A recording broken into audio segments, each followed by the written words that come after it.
آج جہلم کا ایک زبردست قسم کا رسوائے زمانہ انسان، اور مرزا علی الجہلمی کئی سوال ایسے ہیں جن کا جواب باقی ہے۔ تو ابن تیمیہ کی کیا بات کرتا ہے، کہاں پہ راجہ بھوج، کہاں پہ گنگو تیلی۔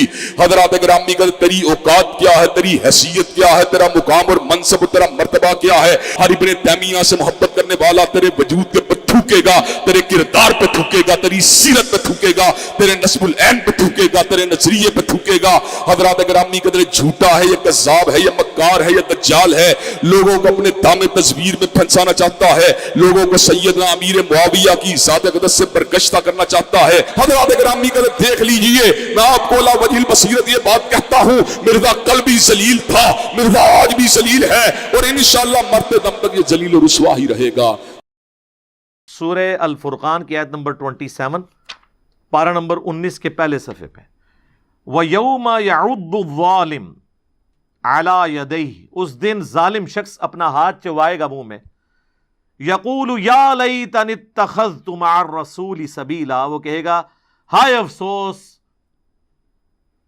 کاش میں نے دنیا میں رسول اللہ کا راستہ اختیار کیا ہوتا۔ یہ پتہ چل گیا امام کون ہے۔ یا ویلتا، ہائے افسوس، لیتنی لم اتخذ فلانا خلیلا، میں نے فلاں شخص کو اپنا ساتھی نہ بنایا ہوتا، میرے دوست نے مجھے مروا دیا۔ لقد اضلنی عن الذکر بعد اذ جاءنی، بے شک میرے دوست نے مجھے گمراہ کر دیا حالانکہ میرے پاس الذکر، قرآن آ چکا تھا۔ انا نحن نزلنا الذکر وانا له لحافظون وکان الشیطان للانسان خذولا، اور شیطان تو ظاہر ہے کہ وہ اسی طریقے سے دھوکہ دینے والا ہے، انسان کے ساتھ دغا اور فریب کرنے والا ہے۔ وقال الرسول یا رب ان قوم اتخذوا هذا القرآن مہجورا، سورۃ الفرقان آیت نمبر 30۔ اور رسول اللہ شکایت کریں گے کہ میری قوم نے قرآن کو پیٹھ کے پیچھے ڈال دیا تھا۔ تو نبی الاسلام ہی گواہی دے رہے ہوں گے، نبی الاسلام ہی امام ہوں گے، جو جہنم میں جا رہے ہوں گے وہ بھی کہہ رہے ہوں گے کہ افسوس ہم نے اپنے وقت کے پیغمبر کی دعوت کو قبول نہیں کیا۔ تو لہٰذا امام سے مراد بھی اکثر لوگ پوچھ رہے ہوتے ہیں جی قرآن چ امام دا ذکر موجود ہے، قرآن تو یو فون بھی ہے، یو فون دیے جائے گے، یو فون یعنی ان کو پورا کا پورا بدلہ دیا جائے گا۔ وہ یو فون ہمارا وہ موبائل نیٹ ورک بھی ہے، تو اس طرح پڑھانا ہے تو پڑھا دے رہو، یو فون بھی موجود ہے، کٹ لو جو کچھ کرنا ہے۔ تراوی بھی چوں 20 تراویاں کٹ لو، لیکن تراوی پنجابی سے بنے گا، تو جو مرضی آپ نکالیں۔ تو یہ تو میرے بھائی علمی باتیں ہیں۔ اب یہ قرآن کے حوالے سے نبی الاسلام شکایت کریں گے کہ میری امت نے قرآن کو پیٹ کے پیچھے ڈال دیا تھا، کیونکہ حضور کی وفات کے بعد اس امت پہ خلیفہ قرآن ہے۔ بخاری مسلم دونوں میں حدیث ہے، عبداللہ ابن ابی اوفا سے پوچھا گیا کہ نبی الاسلام نے اپنا وصی کسی کو بنایا تھا، کسی کے لیے وصیت کی تھی؟ تو انہوں نے کہا ہمیں رسول اللہ نے بس قرآن کے مطابق چلتے رہنے کی وصیت کی تھی۔ قیامت تک کے لیے وصی رسول کون ہے، خلیفۃ الرسول کون ہے؟ قرآن۔ کیونکہ اگر خلیفۃ الرسول قرآن کو آپ نہیں مانیں گے اور اس اعتبار سے جو عقیدوں کی اصلاح کے اعتبار سے کسی پرسنالٹی کو مانیں گے تو وہ سارے کے سارے آج کی ڈیٹ میں تو فوت ہو چکے ہیں۔ سیدنا ابوبکر کو ہم خلیفۃ الرسول مانتے ہیں پولیٹیکلی، خلیفۃ الرسول، ورنہ 2 سال کے بعد تو حضرت ابوبکر بھی فوت ہو گئے نا۔ ایون رسول اللہ کی وفات کے جو 3-4 سال بعد مسلمان ہوئے ہیں، تو وہ کہیں کہ بھئی خلیفۃ الرسول کون ہے، تو وہ تو فوت ہو چکے تھے۔ نہیں، قرآن نہیں فوت ہوا سر، آج بھی خلیفۃ الرسول زندہ ہے، وہ قرآن ہے۔ صحیح مسلم میں حدیث ہے، القرآن حجت لک او علیک، قرآن قیامت والے دن یا تو تیرے حق میں گواہی دے گا یا تیرے خلاف گواہی دے رہا ہوگا۔ یہ صحیح مسلم میں حدیث ہے، سیدنا عمر کہتے ہیں کہ نبی علیہ السلام سے میں نے خود سنا تھا کہ اللہ تعالیٰ اس کتاب کے ذریعے قوموں کو عروج دے گا اور اس کتاب کے ذریعے ہی قوموں کا زوال دے گا جو اس کو چھوڑ دیں گے۔ جسے ڈاکٹر اقبال نے جواب شکوہ میں کہا نا، وہ زمانے میں معزز تھے مسلمان ہو کر اور تم خوار ہوئے تارک قرآن ہو کر۔ یہ مسلم شریف کی حدیث کا ترجمہ ہے۔ اور پھر جو یوم النحر سے پہلے ایک دن پہلے آپ نے یوم عرفہ کا خطبہ جو دیا، وہ صحیح مسلم کے اندر ہے، وہ کافی لمبی حدیث ہے جو امام جعفر نے امام باقر سے روایت کی ہے۔ امام باقر کا نام ہے محمد بن علی بن حسین بن علی، یعنی حضرت حسین کے یہ پوتے تھے، حضرت حسین کے بیٹے تھے، علی ابن حسین ان کے بیٹے۔ تو محمد بن علی بن حسین بن علی امام باقر کا نام ہے. انہوں نے جابر بن عبداللہ سے روایت کیا اور ان کا بیٹا ہے امام جعفر الصادق جنہیں ہم کہتے ہیں. یہ صحیح مسلم میں ڈیٹیلڈ حدیث موجود ہے اور اس کا نمبر ہے کتاب الحج چیپٹر میں 2950 انٹرنیشنل نمبر کے مطابق. مشکات میں بھی آپ کو یہ مل جائے گی دوسری جلد میں حج والے چیپٹر میں پہلی حدیث رسول اللہ کے حج کا بیان. بڑی لمبی حدیث ہے. اس میں الفاظ ہیں کہ نبی علیہ السلام نے یعنی حجۃ الوداع کے موقع پر یوم عرفہ کے موقع پر بھی یہ کہا کہ میں نے اپنے رب کا پیغام پہنچا دیا تو اب تم گواہ رہنا اس بات کے اوپر اور تم یہ بات آگے تک پہنچانا. لیکن اس میں ایک اور بڑے زبردست الفاظ ہیں. آپ نے فرمایا کہ میں اپنے بعد تم میں ایک ایسی چیز چھوڑ کے جا رہا ہوں جسے مضبوطی سے پکڑ لوگے تو کبھی گمراہ نہیں ہوگے اور وہ اللہ کی کتاب ہے. مسلم شریف میں حجۃ الوداع کا یوم عرفہ کا جو خطبہ ہے اس میں صرف قرآن کا ذکر ہے, سنت کا نہیں ہے, کیونکہ سنت بھی قرآن میں ہے. قرآن نے ہمیں کہا ہے نا من یطع الرسول فقد اطاع اللہ, جس نے رسول اللہ کی اطاعت کی گویا اس نے اللہ کی اطاعت کی. ہاں ایک حسن درجے کی روایت ہے المستدرک للحاکم میں, الموطا امام مالک میں بھی ہے لیکن اس کی سند چھوٹی ہوئی ہے. حاکم میں پوری سند ہے کہ نبی علیہ السلام نے حجۃ الوداع کے موقع پر فرمایا تھا. وہ ابن عباس کہتے ہیں کہ میں اپنے بعد تم میں دو چیزیں چھوڑ کے جا رہا ہوں جنہیں مضبوطی سے پکڑ لوگے کبھی گمراہ نہیں ہوگے, ایک اللہ کی کتاب اور دوسری اس کے نبی کی سنت صلی اللہ علیہ وآلہ وسلم. اور میرا خیال ہے اس کو سپورٹیو وہ حدیث بھی ہو سکتی ہے جو صحیح مسلم میں ہی ہے 394 نمبر نزول عیسیٰ والے چیپٹر میں کہ قیامت کے قریب جب عیسیٰ ابن مریم تم میں اتریں گے تو وہ راوی حدیث کہتا ہے کہ وہ تمہارے رب کی کتاب اور اس کے نبی کی سنت کے مطابق تمہیں چلائیں گے. کتاب اللہ اور سنت کا ذکر بھی مسلم شریف میں موجود ہے کہ قیامت تک حضرت عیسیٰ علیہ السلام بھی نبی ہونے کے باوجود نبوت اپنی جگہ رہے گی لیکن امتی کی حیثیت سے آئیں گے, فقہ حنفی کے مطابق عمل نہیں کروائیں گے. وہ شیخ احمد سرہندی دیکھیں جن کو بریلوی دیوبندی اہل حدیث تینوں بزرگ مانتے ہیں, انہوں نے اپنے مکتوبات میں لکھا ہے کہ ہمارے بزرگوں نے کشف کے ذریعے دیکھا ہے کہ عیسیٰ ابن مریم بھی جب دنیا میں اتریں گے تو فقہ حنفی کے مطابق عمل کریں گے. پھر ان کو حیا آئی کہ یہ تو میں بہت بڑا کلیم کر رہا ہوں. انہوں نے کہا نہیں, اصل میں ہوگا یہ کہ حضرت عیسیٰ اجتہاد کریں گے اور ان کا اجتہاد بھی امام حنیفہ سے مل جائے گا. بھئی وہ راوی حدیث تو کہہ رہا ہے وہ اللہ کی کتاب اور اس کے نبی کی سنت کے مطابق عمل کریں گے, یہ بندہ 1000 سال بعد آ کے ایک نویں گل پہ چھوڑ ہے. کیڑا اجتہاد؟ امام حنیفہ کا اجتہاد تے اج ویلڈ نہیں رہا. ویڈیو کیمرے کا مسئلہ, کتبین پہ نماز کا مسئلہ, ریل گاڑی میں نماز کا مسئلہ, انتقال خون کا مسئلہ, پوسٹ مارٹم کا مسئلہ, اعضاء کی پیوندکاری کا مسئلہ. آج کے تو کتنے مسئلے جو ہیں رہے عقیدے تو وہ امام حنیفہ سے تو نہیں لینے, وہ تو کتاب و سنت میں پہلے ہی موجود ہے. یہ ویسے انہوں نے چلاکی کی ہے بچنے کے لیے, ادروائز یہ پوری ایک سمجھ لیں پوری سازش کی ہے انہوں نے, کیونکہ اس کے آگے الفاظ ہیں کیٹاگوریکلی. شیخ احمد سرہندی اپنے اس مکتوب میں یہ بھی لکھتے ہیں کہ اگر اس امت میں کوئی پیغمبر آتا تو وہ فقہ حنفی کے مطابق عمل کرتا. یہ بھی لکھا ہوا ہے کیٹاگوریکلی کہ فقہ حنفی میں سے ہوتا وہ جو پیغمبر ہوتا. یعنی پوری کوشش کی تھی یہ ڈاکہ مارنے دی. ویسے اگر آیا ہے نا ایک جھوٹا, وہ ہے فقہ حنفی چوں ہی آیا ہے, غلام احمد قادیانی دجال. گل ویسے ادھی ٹھیک ہی نکلی نہ دی, وہ فقہ حنفی کے مطابق عمل کرتا تھا نا, حنفی تھا. غلام احمد قادیانی حنفی تھا. ابھی بھی آپ قادیانیوں کو دیکھ لیں. ہمارے پاس ایک بھائی آئے, ان کے چھوٹے بھائی جو ہیں وہ گمراہ ہو گئے انورٹڈ کامرس میں میری ویڈیوز کی وجہ سے, تو کہتے ہیں جی آپ نے میرے بھائی کو جو ہے نا قادیانیوں کے راستے پہ چلا دیا. اب میں نے اس کو بڑے مطلب آرام سے سن لیا, وہ تبلیغی جماعت سے تھے. میں نے کہا میرے بھائی کیسے؟ کہتے ہیں جی یہ تو نماز میں رفع دین کرتا ہے, رکوع میں جاتے وقت, رکوع سے اٹھتے وقت. تو میں نے کہا پھر؟ کہتا ہے یہ تو قادیانیوں کا طریقہ ہے. میں نے کہا جی قادیانیوں کی عبادت گاہ ہمارے قریب ہی, ابھی جا کے دیکھتے ہیں کہ وہ آپ کے طریقے پہ نماز پڑھ رہے ہیں یا اس طریقے پہ. اب ہونا تو چاہیے تھا جی اٹھیں.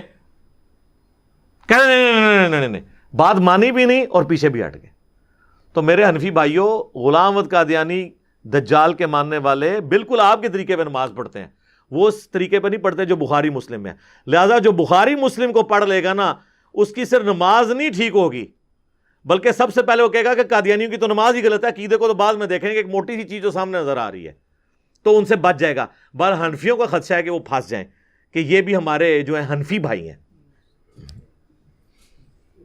ظاہر ہے جب آپ الزام لگائیں گے تو پھر ہم علمی بات آپ سے کریں گے، تو وہ آپ کے حنفی بھائی ہیں، وہ فقہ حنفی کے مطابق عمل کرتے ہیں، قرآن و سنت پہ نہ وہ چل رہے ہیں نہ آپ چل رہے ہیں۔ تو اس میں امام حنیفہ رحمہ اللہ کا کوئی قصور نہیں ہے۔ آج اگر عیسائی حضرت عیسیٰ علیہ السلام کے ساتھ کوئی غلط چیزیں منسوب کیے ہوئے ہیں تو عیسیٰ ابن مریم تو وجیہن فی الدنیا والآخرہ ہے، ٹھیک ہے، اس میں تو کوئی شک نہیں ہے، دنیا اور آخرت میں اللہ کے مقرب بندوں میں سے ہیں، وجاہت والے ہیں۔ تو یہ میں نے ایک ضمناً اس کے ساتھ ذکر کر دیا۔ باقی جو صحیح مسلم کی حدیث غدیر خم والی ہے نا جی، میری نظر میں اس روئے ارض پہ جتنی بھی حدیثیں قرآن کی شان میں ہیں نا، ان میں اگر آپ گریڈنگ کریں تو پہلے نمبر پہ جو حدیث ہے نا وہ مسلم شریف کی ہے۔ جو 4 حدیثیں ہیں مسلم میں غدیر خم کی، انٹرنیشنل نمبر کے مطابق 6225 سے لے کر 6228 تک، جو ہم نے اپنے منہج پہ بھی لکھ کے لگائی ہے کہ نبی علیہ السلام نے اپنی وفات سے 2.5 مہینے پہلے حج سے واپسی پر، حجۃ الوداع کے بھی بعد کا یہ خطبہ ہے، اس کو بھی سپرسیڈ کر رہا ہے، مکے سے مدینے آتے ہوئے خم نامی گاؤں میں پانی کے لیے پڑاؤ کیا، اونٹ کے پلان کا ممبر لگایا گیا آپ کے لیے، آپ علیہ السلام نے اس پہ کنکلوڈنگ گفتگو کی، اے لوگو آگاہ ہو جاؤ، میں بھی ایک انسان ہوں، قریب ہے کہ اللہ کا قاصد یعنی موت کا فرشتہ میرے پاس آئے اور میں اس کی دعوت قبول کر لوں، یعنی میں نے بھی دنیا سے جانا ہے۔ میں اپنے بعد تم میں 2 بھاری چیزیں چھوڑ کر جا رہا ہوں، ان میں سے پہلی چیز اللہ کی کتاب ہے۔ اب ذرا یہ الفاظ سنیں، یہ دنیا کی کسی حدیث میں نہیں ہے۔ پہلی چیز اللہ کی کتاب ہے، اس میں ہدایت ہے، اس میں نور ہے۔ تم اللہ کی کتاب کو پکڑو، اپنا تعلق اس کتاب کے ساتھ مضبوط کرو۔ اللہ کی کتاب اللہ کی رسی ہے، جو اسے پکڑے گا وہ ہدایت پہ ہوگا، جو چھوڑ دے گا گمراہ ہو جائے گا۔ سر اتنے زیادہ جملے دنیا کی کسی صحیح حدیث کے اندر موجود نہیں ہے جو مسلم شریف میں غدیر خم کی حدیث میں۔ قرآن میں ہے نا وَاعْتَصِمُوا بِحَبْلِ اللَّهِ جَمِيعًا وَلَا تَفَرَّقُوا، اللہ کی رسی کو مل کر مضبوطی سے تھام لو اور فرقوں میں مت بٹو۔ لیکن امت کہتی ہے نہیں ہم نے فرقے بنانے، حضور حکم دے کے گئے نے کہ 73 فرقے ہوں۔ او جناب یہ نہیں کہہ کے گئے کہ بنانا، او ڈرا کے گئے نے، ورنہ تو مسلم شریف میں یہ حدیث ہے کہ قرب قیامت میں عورتیں ایسا لباس پہنیں گی گویا کہ وہ ننگی نظر آئیں گی، تو اس کا کیا مطلب ہے کہ آپ پہنانا شروع کر دیں؟ تو فرقوں سے ڈرایا گیا ہے کہ بنانے نہیں ہیں۔ حضور قرآن کے خلاف چل سکتے تھے، نعوذ باللہ، قرآن کہہ رہا ہے کہ فرقے نہ بناؤ، یہ تو بتایا کہ بنیں گے، بننا تم نے اس میں حصہ نہیں بننا، مسلمان ہی کہلانا ہے۔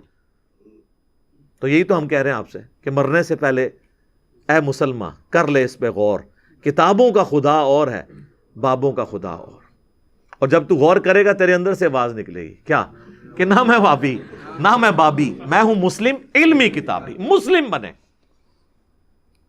اور پھر فرمایا کہ دوسری بھاری چیز میرے اہل بیت ہیں، میں اپنے اہل بیت کے معاملے میں تمہیں اللہ کا خوف دلاتا ہوں، اور اس جملے کو آپ نے 3 دفعہ ریپیٹ کیا، میں تمہیں اللہ سے ڈراتا ہوں اپنے اہل بیت کے معاملے میں، میں اللہ سے ڈراتا ہوں تمہیں اہل بیت کے معاملے میں، یعنی میری وفات کے بعد ان کے ساتھ حسن سلوک کرنا۔ لیکن امت بالکل الٹ چلی ہے، نہ قرآن کو پکڑا اور نہ اہل بیت کو زندہ چھوڑا۔ دیکھ لینا بالکل الٹ چلی ہو، اور ہم یہ دعوے سے بات کرتے ہیں کہ دنیا میں یہ پلیٹ فارم ہے جو غدیر خم پہ کھڑا ہے۔ قرآن کی بھی توحید جس طریقے سے یہاں سے بیان ہوئی ہے، اور صدیوں کے وسوسے سیٹل ہوئے ہیں عقیدہ توحید کے اعتبار سے، کسی اور نے نہیں کیا ہے۔ اور اگر کسی کو توحید کا نشہ تھا نا کہ اس نے کیا ہے، اہل بیت کے وہ دشمن تھے، پکے یزیدی پارٹی تھی، آدھی حدیث لی ہوئی تھی۔ اہل بیت کا دفاع بھی یہاں سے ہوا ہے، ناسبیوں کے اگینسٹ، آل امیہ کے اگینسٹ، مکمل غدیر خم پہ کھڑے ہیں۔ نبی علیہ السلام خالی قرآن تو نہیں دے کے گئے، اہل بیت کے ساتھ بھی کہا اس نے سلوک کرنا ہے، اور اس حسن سلوک اس زمانے میں حسن سلوک یہ تھا کہ ان کا ساتھ دیا جاتا، اور آج حسن سلوک کیا ہے کہ اہل بیت کا دفاع کیا جائے، خاموشی اختیار نہ کی جائے۔